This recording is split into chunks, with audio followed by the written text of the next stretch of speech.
కని, పెంచి, పెద్ద చేసి, ప్రయోజకుల్ని చేసిన తర్వాత అదే పిల్లలు తల్లిదండ్రుల్ని నిర్లక్ష్యం చేయడం, అవమానకరంగా చూడడం, ఇంట్లో అనేక విధాలుగా హింసలు పెట్టించడం, సరైనటువంటి ఆహారం పెట్టకుండా ఏదో మీరు మాపైనే ఆధారపడి బ్రతుకుతున్నారన్నట్లుగా హీనంగా చూడడం, అలాగే నిర్లక్ష్య ధోరణితో చూడడం, ఆత్మాభిమానాన్ని కూడా దెబ్బతీయడంతో తల్లిదండ్రులైతే చాలామంది చితికిపోతున్నారు. అయితే వీళ్ళందరికీ కూడా సుప్రీంకోర్టు ఒక ఊరటనిచ్చే న్యూస్ అయితే చెప్పింది. ఇది ఏంటంటే ఇక ఎవరైనా సరే కొడుకులు గానీ, కూతుర్లు గానీ తల్లిదండ్రులు నిర్లక్ష్యం చేస్తే వారికి ఆస్తి ఎట్టి పరిస్థితుల్లోనూ రాదు. వారి యొక్క ఆస్తి అయితే తల్లిదండ్రులకే ఉంటుంది. ఆస్తి అయితే పిల్లలకి చెందదు అని సుప్రీంకోర్టు అయితే చెప్పడం జరిగింది. నిజానికి ఆస్తి ఉన్నవారు ఎంతో కొంత భయపడే అవకాశాలు ఉంటాయి గానీ, మరి ఆస్తి లేనటువంటి తల్లిదండ్రుల్ని ఇంక కొడుకులు, కూతుర్లు చూసుకునే పరిస్థితి అయితే ఉండకపోవచ్చు. అంటే ఈ తీర్పు వచ్చినా రాకపోయినా ఇదే జరుగుతోంది.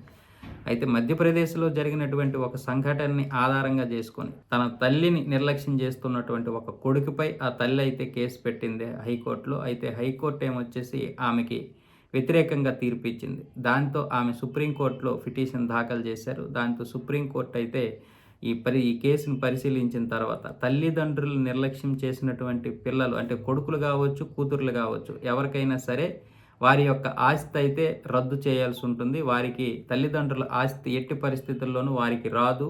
అంతేకాదు తల్లిదండ్రులను మీరు బాగా చూసుకుంటామని అన్ని విధాలుగా వారికి ఆత్మాభిమానంతో గౌరవంగా చూసుకుంటామని ఒక పత్రం రాసిచ్చిన తర్వాతనే కొడుక్కి ఆస్తులు చెందుతాయి. కొడుకు కావచ్చు, కూతుర్లు కావచ్చు అని సుప్రీంకోర్టు అయితే చెప్పడం జరిగింది.